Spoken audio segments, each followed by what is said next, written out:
All right, so today's related rate problems are going to all relate to formulas you're supposed to know. No, I say you're supposed to know. Once in a while, there'll be one that comes up that you might not remember and have to go back and rememorize because you might can't remember the whole entire formula. But most of them are things you're going to be very familiar with that are volume and area formulas. So in our first problem, we're dealing with area, and it says the radius r of a circle is what we're measuring out in this particular situation. So we all know, I hope, the area of a circle formula, and we'll talk about that in a second. But it says it's increasing at a rate of 2 centimeters per minute. Find the rate of change of the area when, and I've given you two different radiuses. So as the radius starts increasing, at some point in time, it's easy for it to increase, and at some point in time, it's more difficult to increase.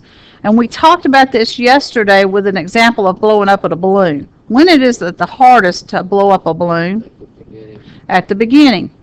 And after you get it going, it's really easy to blow it up and put more air in it to a point. So same thing with all of them. It's always harder right there at the beginning. Takes more effort. And then as it goes on, it takes less effort. It's kind of like what happened to me a weekend before last. I got up on Saturday morning and was going to my parents'. I went out to pull the garage door up, and I couldn't get the garage door up because the spring broke on it. And I thought, well, how are we going to get the door up so we can get the car out? I'm going to be stuck in here forever, you know.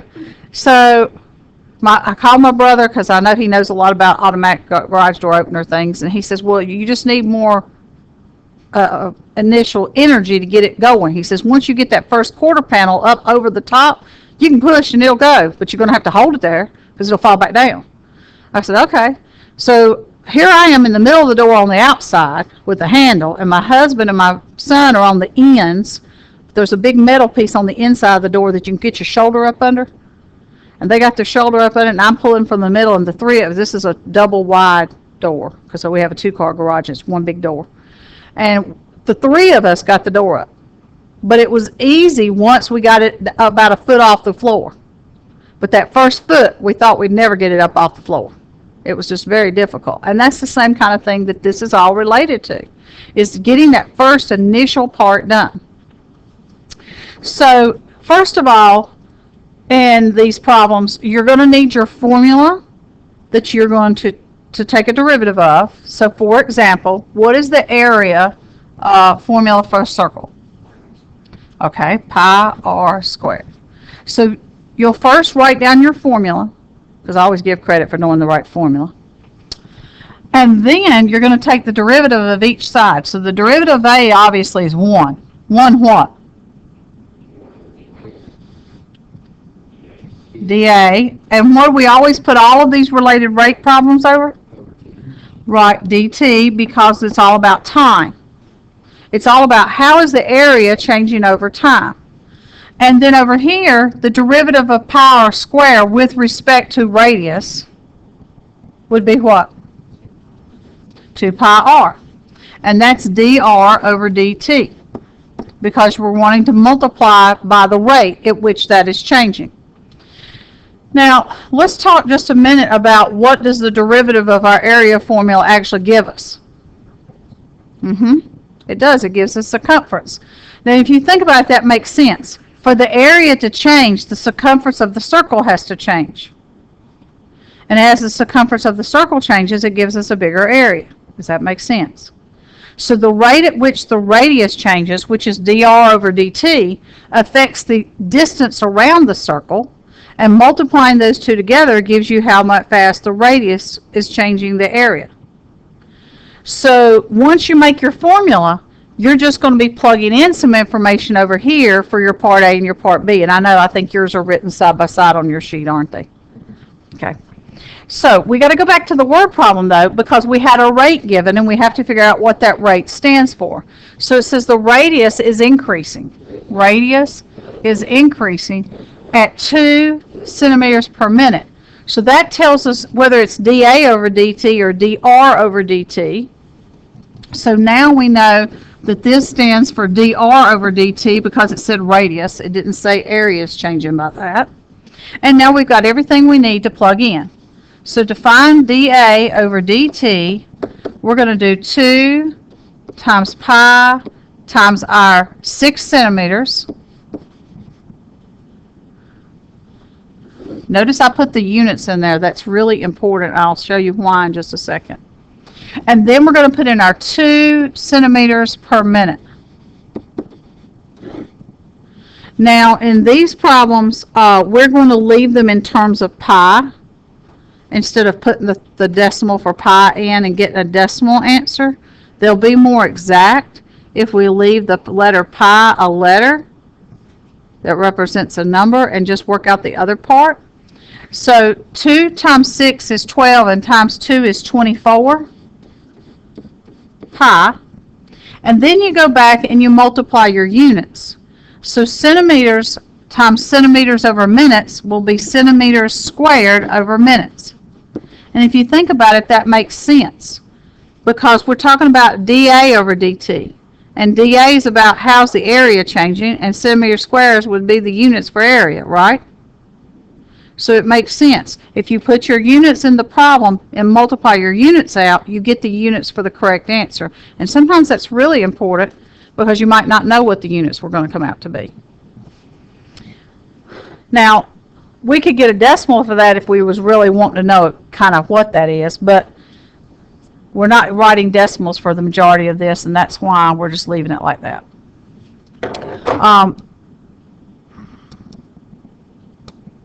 See if I can pull this up a little bit. All right, so to do 24 centimeters, we do the same thing. dA over dt equals 2 times pi times 24 centimeters times 2 centimeters per minute. So we just changed the radius. Everybody see that? You're doing just 2 different values for the radius so you can have something to compare. So what's 4 times 24? 96? Okay. Yeah, because 2 times 2 is 4. So I can do that multiplying in my head. I could have probably done 2 times that was 48 and then gone times 2 is 96, but I just thought 2 times 2 is 4 would be quicker. Centimeters squared over minutes, because centimeters times centimeters makes centimeters squared. And you can see it's increased rather rapidly. It wasn't going that fast at the beginning, but now it's increasing much faster because 96 is a whole lot bigger than 24. So it's a lot easier once it gets going for the radius to change the area. So is this very similar to last night's homework other than these are real formulas that mean something? Okay. Now we're going to look at a volume problem.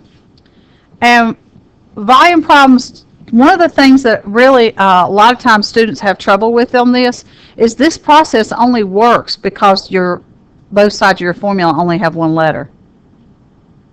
So if you think about it, most volume formulas have more than one letter, like length times width times height. That's 3 different letters. Or maybe we're talking about pi r squared h for a cylinder. That's got an r and an h in it. It's not that I can't do this process with that. It's just I would have to do something to the formula so it only had one letter in it. But majority of the time, that's not a hard process to do, and we're going to look at some of that. But the whole point to related rate problems is you can only have one letter on both sides of the problem. So that's why my example of volume to get started is sphere, because it doesn't have but one letter on each side. Because we don't consider pi a letter, we consider that a number. So it says the radius of our sphere is increasing at 2 inches per minute, and what's the rate of change of our volume when we have 6 inches versus 24 inches. Now you'd think, well, it's probably going to be similar to the last one. And it is, but the formula is different and the derivative is different. So therefore we're going to get different values. Does anybody remember the formula for sphere? Is it what? It's 4/3. One-third, to give you some thought process into that, 1/3 pi r squared h is cone. or 1/3 length times width times height for a pyramid. They're pointy. So things that are pointy always have a 1/3 in front.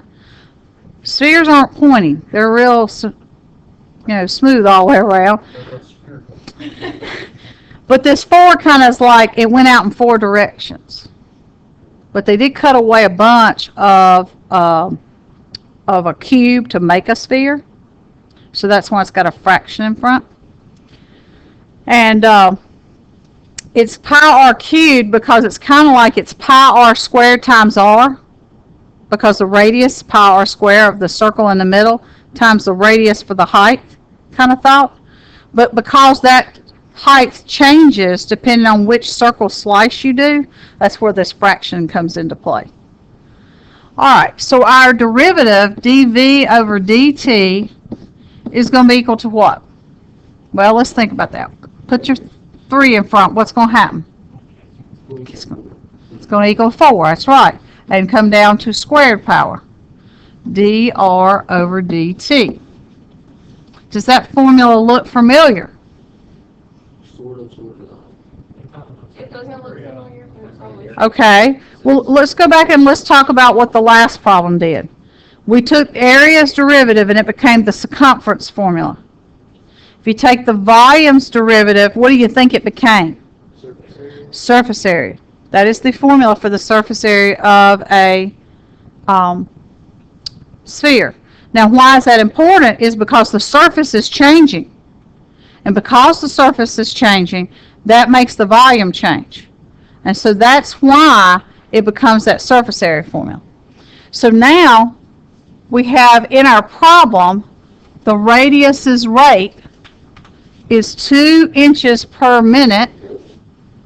So we've got our dr over dt. So we can plug it in and find our dv over dt. So we have 4 times pi times 6 inches squared times 2 inches over minutes. And let me move my dr formula over here. A little closer this way. Come on, move over. Now, you got to be careful because there's a power already in my problem. It's not that you got to be careful for the numbers, because I feel like you would do that with the units. You see, you're going to go 4 times pi times 6 squared times 2, but then you're going to go inches squared times inches over minutes, So that's what it is. which makes sense for volume, right? So that's where your units come from, is that when you multiply all this together, your units actually turn into cube. It didn't just like they magically come from somewhere. So inches cubed per minute. Now we know that 4 times 2 is 8, and 6 times 6 is 36. So what's 36 times 8? 288 pi. Now I would expect this to be a bigger number because it's about volume. Volume's rates are much, much higher than area rates because it's based on something's length, width, and height type thought process. Things are changing in 3 different directions. All right, go ahead and calculate up B by yourself.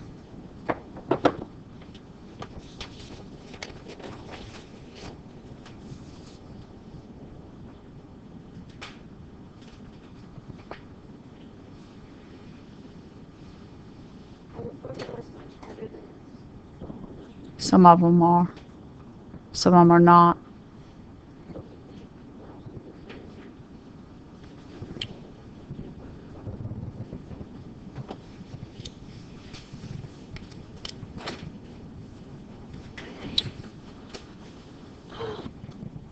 Okay, to kind of give you a little bit of information about how some of these problems work, we have some computerized programming type things that can show us some information about it, okay?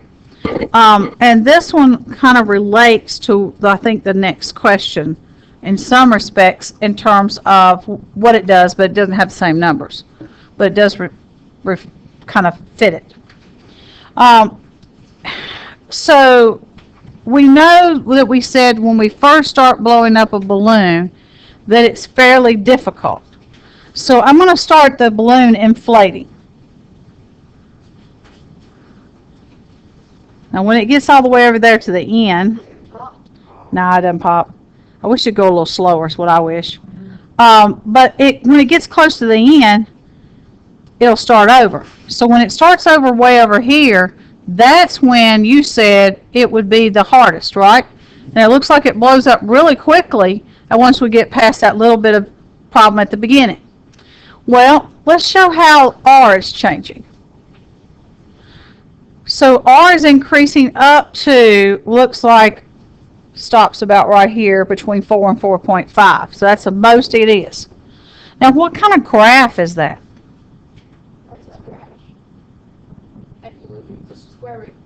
That's a square root graph. It is a square root graph because the radius in this problem, if you remember in our other formula, it's r squared in the derivative, right?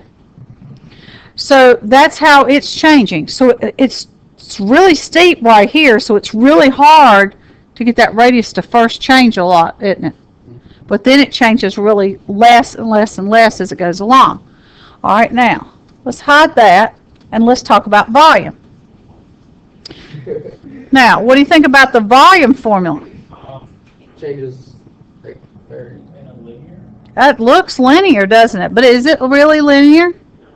No, because it's a cubic. So this problem looks so linear because the scale of this problem is incorrect. It's not linear. Both sides are going by different scales. This side's going by halves, and this side over here is going by 0.1. So that makes our problem look linear when it's really cubic. But if you look at the values over there, when they first start, they jump really quick, and then all of a sudden they don't look like they're jumping quite as fast near the end. And that's true because you can get the volume to change a whole lot when you first start to blow. That first little bit, you get a little bit of air in there, and then it slowly blows out after that. Now, let's look at how dr changes. Dr is the rate at which the radius changes. So does this represent what we thought? That the radius is changing, the rate at which it's changing over time. As seconds increase, the rate is not increasing very rapidly, is it? The radius? It starts off with a really big number and it continues to decrease because it gets harder and harder to blow the balloon up. In some respects, there's less room in there to expand. Would everybody agree? It's hard to blow it up at first. So because it's hard to blow it up at first, it's really steep here. Then as we get it to start blowing up, after about just a little bit of time, maybe 3 or 4 seconds, it kind of flattens out. And it gets to become a lot easier to blow it up. It can only get so big. Right, it can only get so big. So when it gets out here to this end, that would be technically when it would pop. Instead, my computer starts it over. So let's see how that relates to the volume, because this shows it's really steep here with a decreasing rate, because it's going downhill, right? But it's steep here, which means it's really hard to do it, and then down here it gets kind of constant almost and seems real easy. All right, so come on, hide that. Well, it didn't hide it. Come on, hide it. All right, so here is the volume. Oh, wait a minute, I hit something wrong, I think. Did I? It's just up at the top. Oh, thank you. I didn't see it.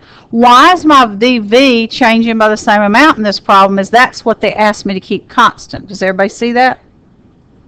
So if I keep dV constant, what this problem shows is dr starts out, it's really, really hard, steep, decreasing function, and then it kind of levels out near the end.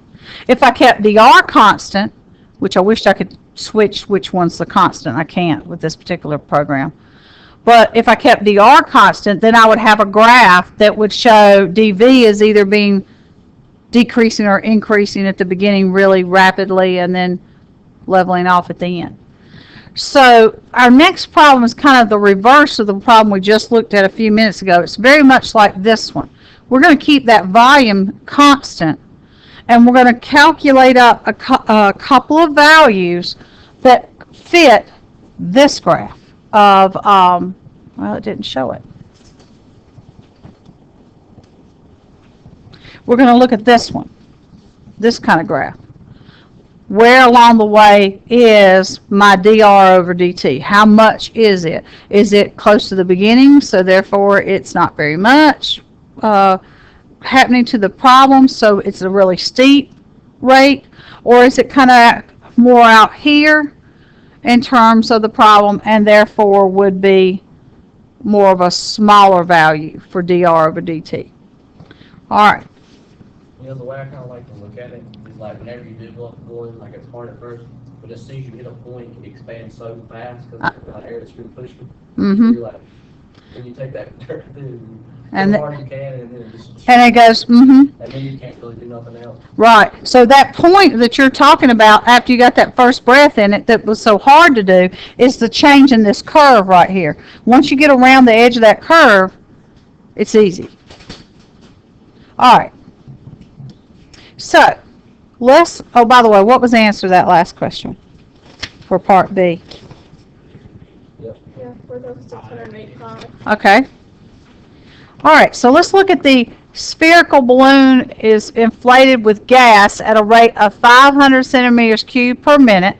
Now, first of all, I know that if I'm filling something up, that's got to be volume. And it's what? It's increasing, so we know it's going to be a positive volume. And not only that, it's cubed, so that gives it away also. That the rate has a cube in it, that this has to be dV over dt, this number right here. So that's important to know. What does your rate they give you stand for? Because that tells you which side of the problem to put it on. Look at away from that one. That was increase with the inflated rate. Uh-huh. Yes. Yeah, because it could be a negative value. There are occasions in which they are. If you're not filling it up, but you're sucking it out, so to speak, like if you're pumping water out of a pool, that would mean a negative rate. So you do need to kind of know if it's positive or negative, because that does make a difference. How fast is the radius of the balloon increasing at the instant the radius is these two values here? Oh, I didn't even put an R equal to on that one. Oh, well. So what is my volume formula again? 4/3 pi r cubed.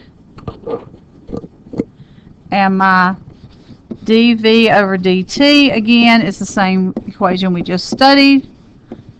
So I'm just rewriting it on this page so we have it to look at to plug in. But what makes this problem different from the last question is I don't know dr over dt. I'm going to be finding that.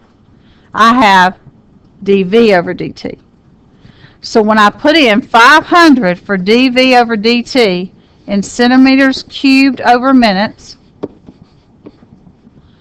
is going to be equal to 4 times pi times the radius squared, and that's times dr over dt. Then I've got to get all of that away from dr over dt to the other side of the problem. So what do I need to do first? Okay, well 30 squared is 900. Then what? Okay, so that's going to be 3,600 pi, and then centimeter squared is going to be centimeter squared. Now the 500 over here hasn't changed. It's still 500 cubed over minutes. So how do you get rid of multiplication? Normally we would divide. But in this case, if I want to see how my units end up doing something, I might want to think of it more like flip and multiply. But divide, the numbers would work. But the flip and the multiply works so much better for the units So that's what I'm going to show. So I'm just going to flip it over and put it in front of my 500 centimeters cubed over minutes. And the reason I wanted to use flip and multiply is because you can see clearly what's going to happen to your units. I've got cubed units on top and I've got squared units on bottom. What does that do? That's right, it cancels the square on the bottom, and now I've got 1 centimeter unit left on top. So I ended up with centimeters over minutes, which makes sense for radius because radius is linear. It shouldn't have a power on it. And then the 500 and the 3600 pi over here, treat that like a fraction, like 500 over 3600 pi. The 2 zeros will drop off because you can divide both of them by 100. So the final answer to this question comes out to be 5 over 36 pi centimeters over minutes. So to reduce it like a fraction, because 500 times 1 is just 500. So you can just make that into a fraction and reduce, leaving it in terms of pi for our exact answers. Now, if this was the AP test and you were doing some multiple choice questions or something, and they didn't have exact answers, you could always turn them to decimals, but you'd have to put parentheses around the bottom to do that. But a lot of times, this might be on the non-calculator part of the test, so they'd want fractions. All right, see if y'all can do the second one with the 60 centimeters.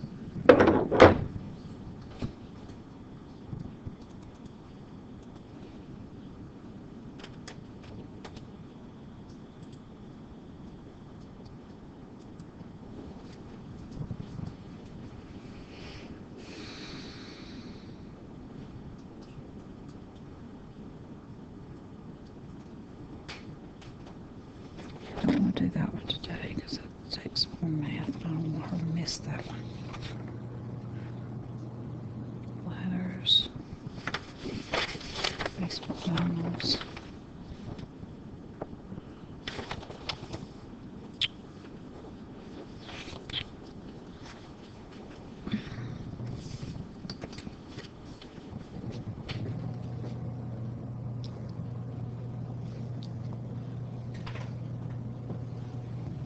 So, what did you end up getting as a final answer for B?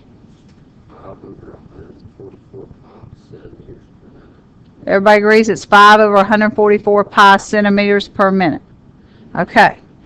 So, it's just a little bit more difficult if they give you what the problem's equal to because you're having to solve for dr over dt instead of evaluate. Does everybody see the difference between that like it was yesterday? It was easy to plug the numbers in if they all went in on one side because it's evaluate. But when you plug a number in on the left side, that makes it just a little bit more difficult because you're going to have to flip and multiply. All right. I'm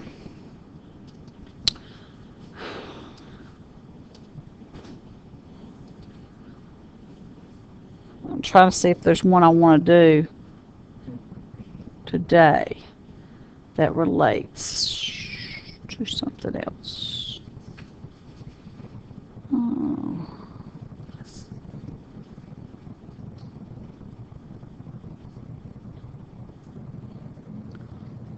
Boy, I need to work on that. I'm going to stop there and I'm going to let y'all do some out of this packet. And it's not going to be much but I'm going to let it stop, and then if there's time I may come back and we may look at another type, but there's only 2 I see in here we can do, and that's 1 and 3. So I'm just going to pause the video and let y'all do 1 and 3, and then if there's time we'll come back and maybe we'll look at an example of something else, or if there's one that's in the packet I want to do for homework and there's nothing like it in the note packet, we might take out a sheet of notebook paper. So I'm just going to pause the video while y'all do 1 and 3. Okay, over here it says in writing that's in cursive, sorry y'all. Kite is rising at 1 foot per second by wind. So in other words, the wind has got under the kite and is pushing it up. Okay? All right. While 13 foot of string is out. So the string is not changing length. I am holding my string at that length of 13 feet, but my kite's getting pushed up by the wind. So it'll go up higher at 1 foot every second. Does that make sense so far? Okay. I'm looking for d theta over dt is what I want to find. Now, over here in my picture, I have a few things that are illustrated. For one, I've illustrated that the kite's up here in the air and that the string down to the person's hand is 13 feet. But their hand is not on the ground. Does everybody see that? Their hand is 4 feet off the ground. You've got a long neck. Yep. And he's got a balloon head, you know. Then over here, the kite is actually 12 feet off the ground. At this point, right this second, before the wind starts pushing it up, it's 12 feet off the ground, but it's moving up at a rate of 1 foot per second. So the height of how far it is off the ground is changing. Your length of your string is not changing. It's a constant. Does that make sense? Okay. But unfortunately, this 12 feet is not really how far it is on the triangle. Does everybody see that? And the angle is based on the triangle. So that's why I told you that this person's hand is 4 feet off the ground, because you've got to figure out how long the triangle is and not how long it is to the ground, because this doesn't make a triangle. Now, if he was laying down on the ground with his hand down on the ground, then we could have used the 12. But because he's not laying down on the ground, I have to take 12 minus 4 and say that the triangle is only 8 on this side. Is everybody with me? Wait, is the triangle going all the way to the center of the string at, or is it going to the bottom of the kite? And this right here, I was thinking like is 12, all the way up to the center. Yeah. So I should have drawn that a little better. So since it's 12 from the center of the kite down to the ground, I take that 4 off and I get 8 on my triangle. And that's important because I got to know what it is on a shape I know something about. And trapezoids wouldn't have been a very good one to have because I couldn't have done anything with an angle on a trapezoid. I only know how to do stuff with angles on triangles. Now, this is not Pythagorean theorem. But sometimes triangles are. You're right. It's trig. Because it's about an angle. So if somebody asks you to do something about an angle on a triangle, you're doing trig. If somebody asks you to do something with 3 sides, you're doing Pythagorean theorem. That's what you do with most triangles. Not exactly like this, but we did do some things similar with the formulas that I'm about to set up. We just didn't do the derivative part. The part of this problem that really gets you started is pre-calc information. It's a sine. Okay. Why would it be sine? Some old entity Okay. S equals All right. So the theta is across from 8. That makes it the opposite. And 13 is my hypotenuse. So you're right. It is sine. It is sine of theta equals opposite over hypotenuse. Maybe put a loop on that O up there so you can tell the difference between it and a 0. We have to take the derivative of that formula, and then we have to plug in everything we know. All right. Now, to take the derivative of that formula, we have to do a quotient rule.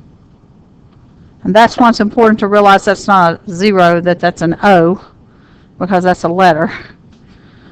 But I'm going to bring my formula down here and move my screen up, because I don't have room up here. All right, so first of all, what is the derivative of sine?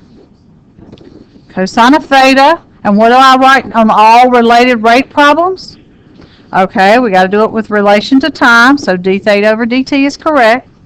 Then over here, we've got to write down the denominator, derivative of the numerator, and all that to do our quotient rule.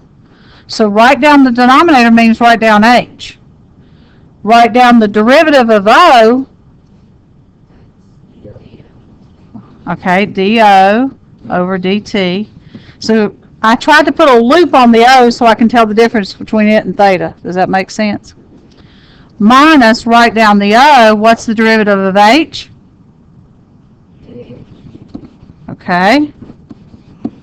And then that's all going to be over H squared.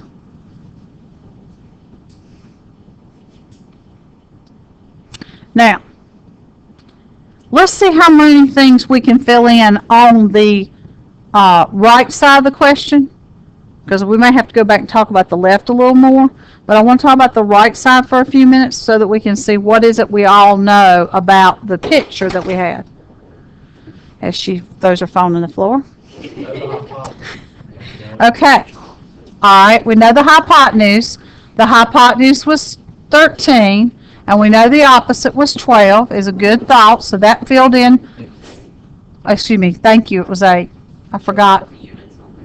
It won't help. And I'll tell why in a minute. Because 8 and 13 are our two values on our triangle. Now, let's talk about dO over dt. dO over dt represents the rate at which the opposite side is changing. So if we go back and look at our picture, this is the opposite side. How is that value changing? 1 foot a second. So this stood for dO over dt. Now, we also need to know dH over dt. How much is the hypotenuse changing over time? It's not.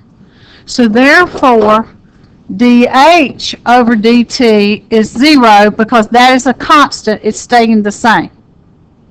That's good because that makes our problem a whole lot simpler.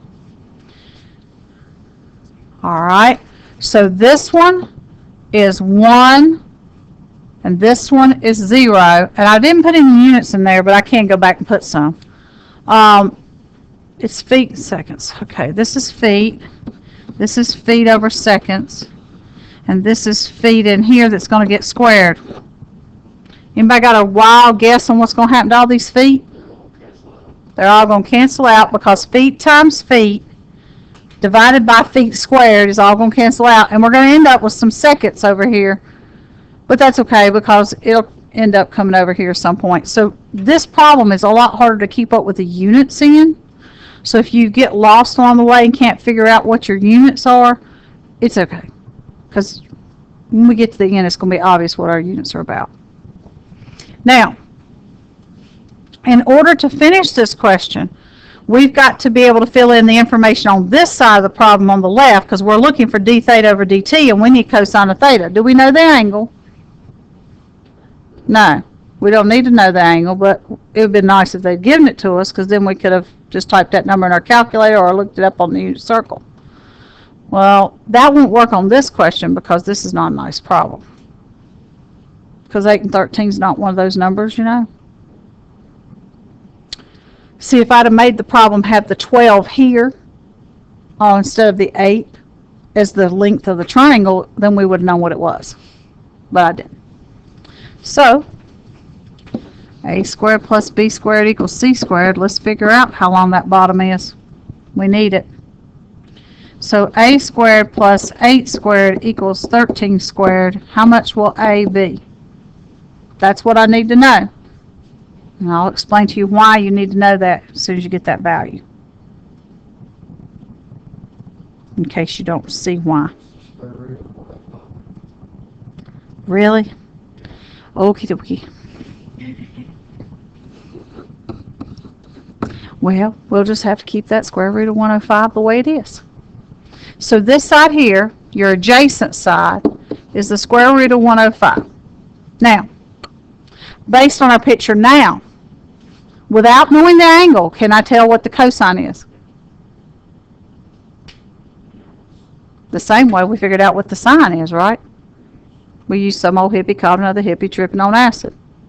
So it's adjacent over hypotenuse. It is the square root of 105 over 13.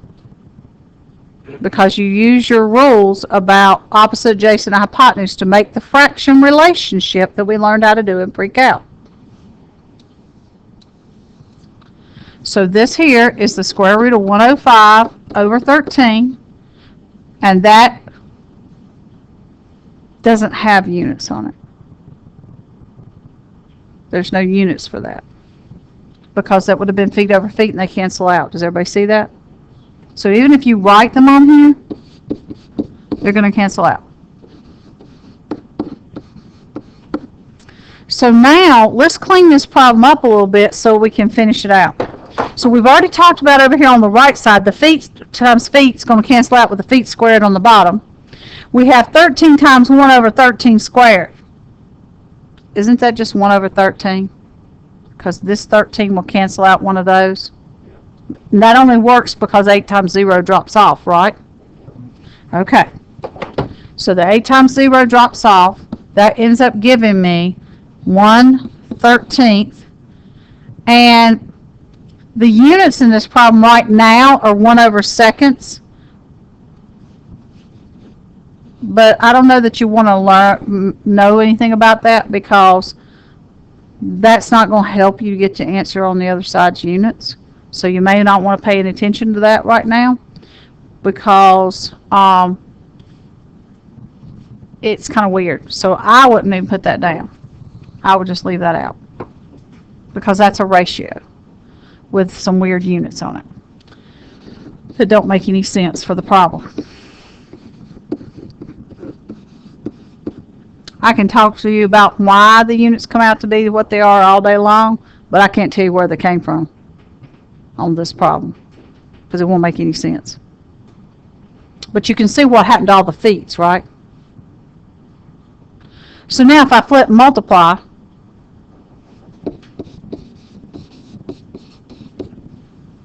what I get?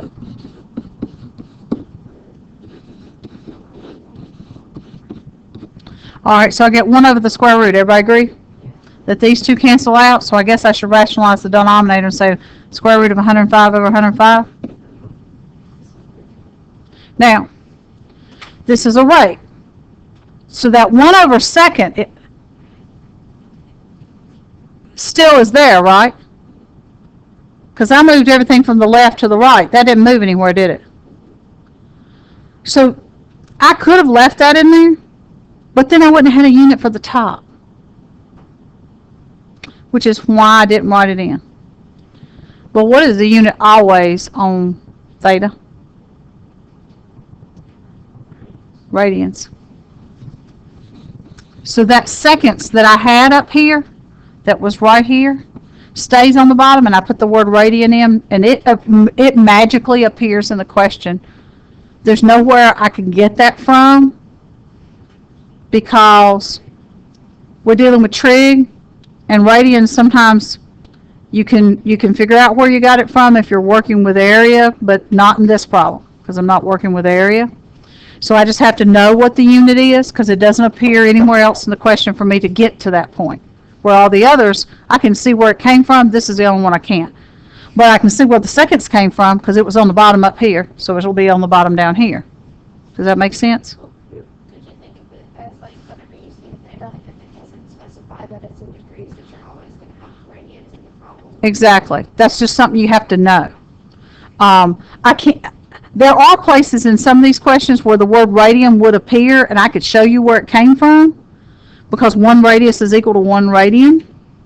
And we did some work with that back in pre-calc when we were doing, gosh, I can't remember. It seems like it was area. And we were doing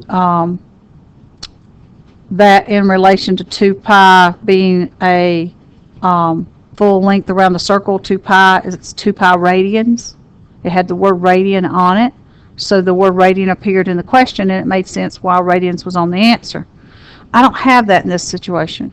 I don't have a place where I see something that's a unit that would be pi radians or 2 pi radians. So because of that, I just have to know it is. You're right. This can be any trig function. And no matter which one of the 3 trig functions that I would focus on, whether it's sine, cosine, or tangent, all of them would have a quotient rule on the right side. Does that make sense? So one of those values has to have a rate that's 0 for this to work. Because if it didn't have a rate that was 0, well, it wouldn't have to have, I guess. I could have two things changing at the same time. It would just make the math a little more complicated. Because I could have, but a lot of times they have one thing that's staying constant and one rate to see how it affects the other side.